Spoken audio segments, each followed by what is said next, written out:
Pourquoi un riff qui semble bancal est devenu l'un des plus grands riffs de tous les temps?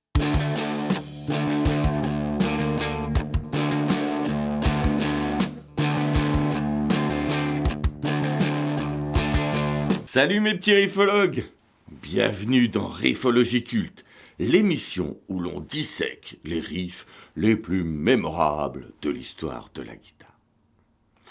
Aujourd'hui, pourquoi un riff qui semble bancal est devenu l'un des plus grands riffs de tous les temps? Prêt? Alors, affûtez vos médiators, musclez vos petits doigts, ouvrez grand vos oreilles. Ça va riffer.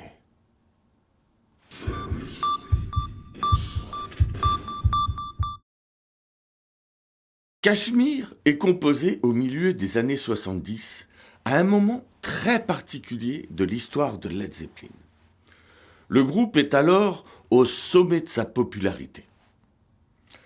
Après plusieurs albums à succès, Led Zeppelin n'a plus rien à prouver commercialement. Cette liberté va leur permettre d'explorer des formes musicales beaucoup plus ambitieuses. Le morceau est enregistré pour l'album Physical Graffiti, un double album qui reflète parfaitement cette période. Un disque dense, varié, où le groupe assume pleinement son ambition artistique. Kashmir est co-composé par Jimmy Page et Robert Plant.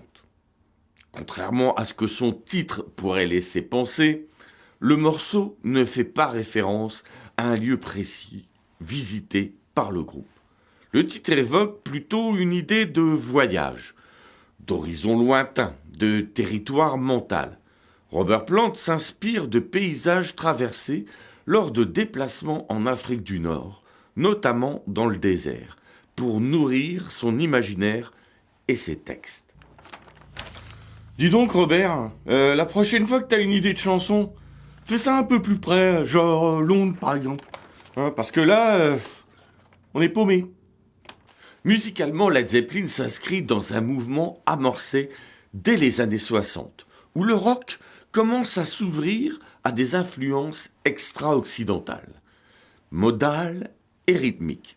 Dans ce contexte, Kashmir marque une rupture. Ce n'est ni un morceau de blues, ni un morceau folk, ni un titre hard rock classique.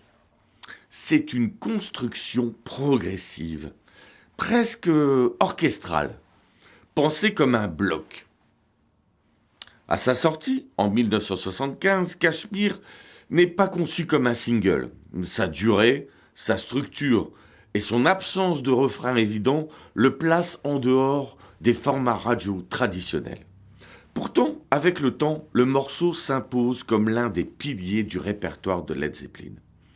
Et comme l'un des riffs les plus reconnaissables de l'histoire du rock.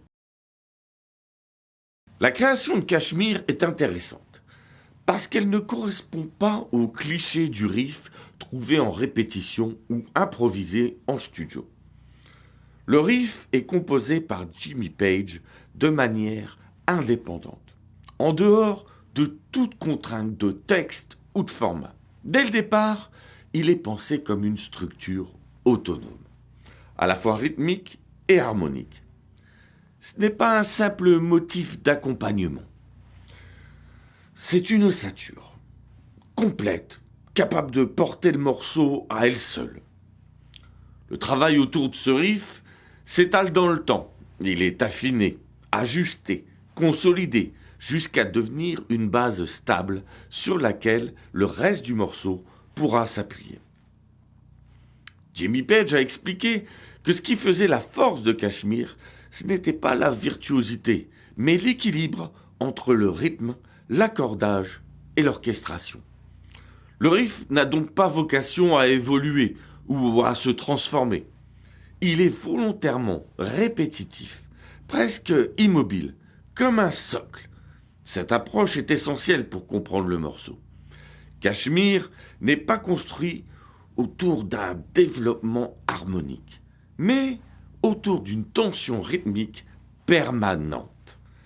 Malgré sa puissance, malgré sa stabilité apparente, ce riff ne se pose jamais complètement. Bon, maintenant qu'on a planté le décor, tu te demandes pourquoi ce titre, qui semble être l'apothéose du groupe, le Graal de la composition, le chef-d'œuvre d'un groupe culte, serait bancal. Si t'as un riff bancal, j'ai de quoi le caler, moi, hein. Merci, Mr. Loud. Effectivement, ce genre de bouquin permet de redresser des trucs bancals. Et je sais comment je vais m'en servir. Bon, après cette interruption, on va enfin comprendre pourquoi ce riff est bancal. Mais avant ça, on va jeter un œil du côté du matériel de Jimmy Page pour voir s'il n'y aurait pas un secret caché là-dessous aussi. Quand on parle du son de Kashmir, on pourrait s'attendre à un arsenal compliqué. En réalité, le choix du matériel est assez simple, mais il est très cohérent. Sur scène, Jimmy Page joue clairement Kashmir avec une guitare Dan Electro équipée de micros lipstick accordés en DADGAD. On le voit dans de nombreuses captations live des années 70 et aussi dans des documentaires comme It Might Get Loud. Ce n'est pas un choix anodin. Les micros lipstick ont un niveau de sortie plus faible que des humbuckers. Un son plus droit, plus clair et surtout une excellente lisibilité sur les cordes à vide et les drones. Pour un riff comme Kashmir, basé sur un accordage modal et une polyrythmie complexe, et une répétition constante, un son trop saturé brouillerait tout. La Dan Electro permet au contraire de garder chaque attaque bien lisible. Concernant l'enregistrement studio, il n'existe pas de documentation précise permettant d'affirmer avec certitude quelle guitare a été utilisée. On sait en revanche que Jimmy Page utilisait régulièrement la Dan Electro pour ses morceaux en DADGAD.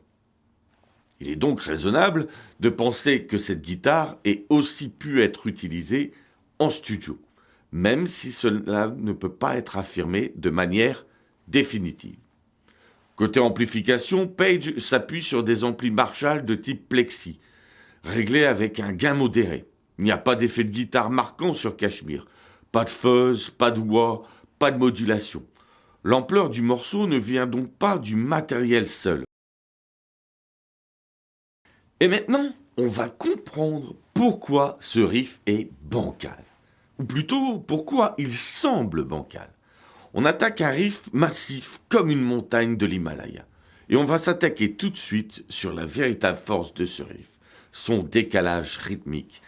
À la première écoute, on a l'impression d'un riff en 3 temps, presque en 3/4. Pourtant, si on suit la batterie de John Bonham, le morceau est bien en 4/4. Ce qui se met en place, c'est une forme de polyrythmie.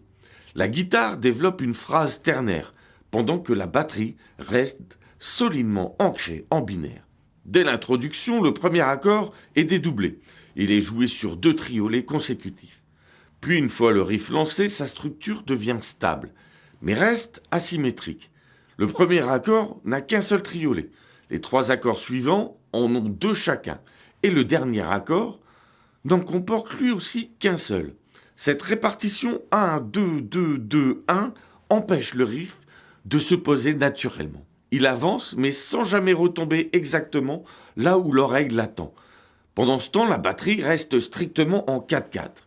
C'est ce frottement permanent qui donne à Kashmir cette sensation de tension continue et hypnotique. Cette instabilité n'est pas un défaut, c'est le sens même du morceau.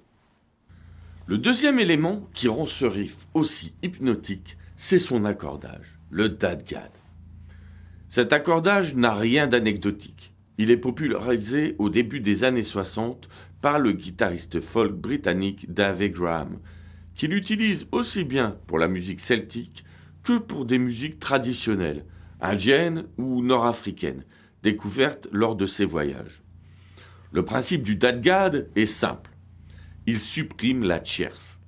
L'accord n'est donc ni majeur ni mineur. On se retrouve dans une zone modale suspendue, sans véritable résolution harmonique. Dans les années 60 et 70, Cet accordage est largement adopté dans les scènes folk britanniques et irlandaises. Il devient un outil courant chez des guitaristes comme Bert Jansch ou John Renbourn. Jimmy Page découvre le dadgad à la fin des années 60. Il l'utilise d'abord avec les Yardbirds sur White Summer, puis sur Black Mountain Side pour le premier album de Led Zeppelin. Lorsque Led Zeppelin compose Kashmir en 1975, Jimmy Page fait de nouveau appel au dadgad, à la fois pour sa couleur sonore particulière que pour ses propriétés musicales. Page explique que cet accordage lui évoque des instruments comme le sitar ou la harpe, avec cette sensation de cordes ouvertes et de résonance permanente. Le dadgad devient alors un élément central de la composition, au même titre que la métrique particulière du morceau ou l'orchestration. Il participe pleinement à cette tension continue et à l'identité sonore unique de Kashmir. Si tu veux travailler ce riff tranquillement, j'ai préparé un PDF, un fichier Guitar Pro et un backing track avec le découpage rythmique, le schéma du riff et l'accordage en dadgad. Tout est disponible gratuitement sur mon site. Le lien est en description. Allez, parti pour Kashmir. On y va. Première étape, il faut s'accorder en dadgad. Ce qui veut dire que ici, la corde de mi, on va la descendre en ré. Le la reste pareil. Le ré reste pareil. Le sol reste pareil. Le si va être descendu jusqu'au la. Et le mi descendu jusqu'au ré.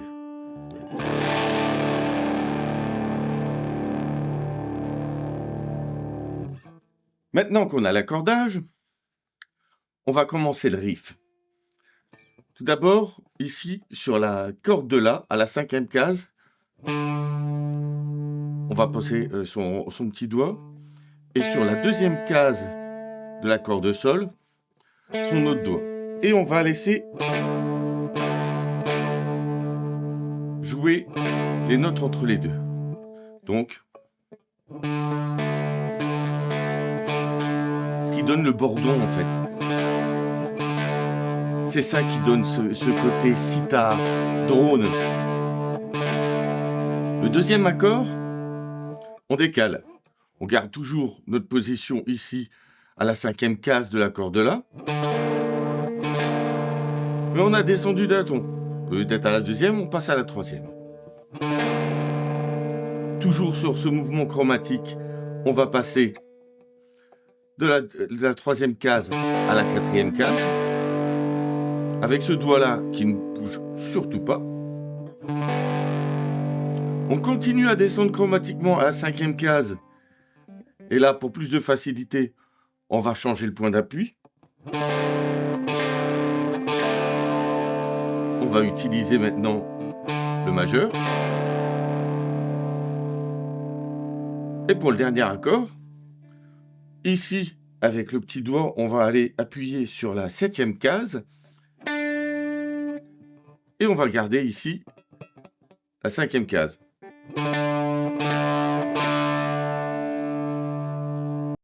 Maintenant, on va voir la rythmique. Le morceau commence avec le doublement du premier accord, donc 2 triolets.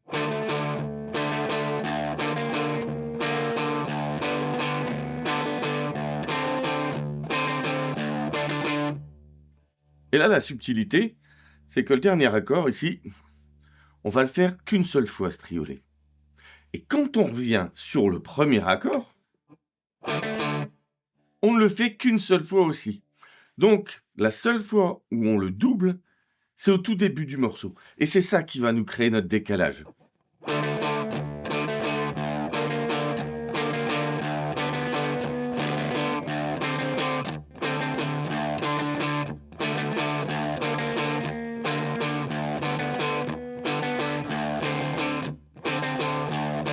C'est pas un riff où la précision est indispensable.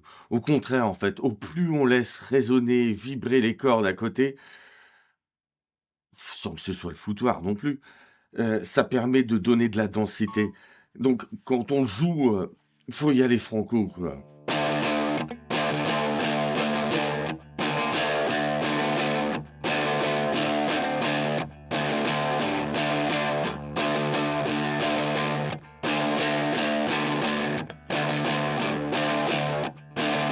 Il faut que le riff respire et il faut que les cordes vibrent en tête pour que ça donne cet effet sitar, cette espèce d'effet aérien qui te transporte.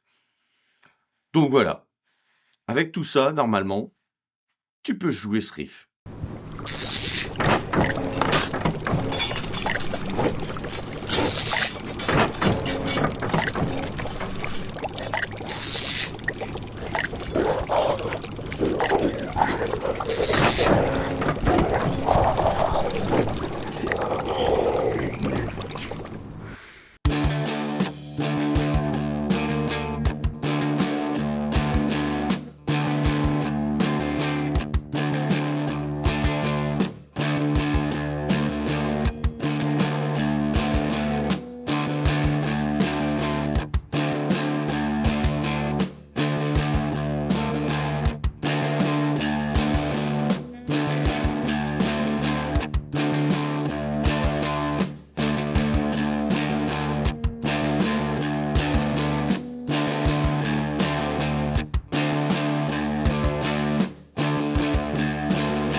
Ce riff ne se pose jamais vraiment.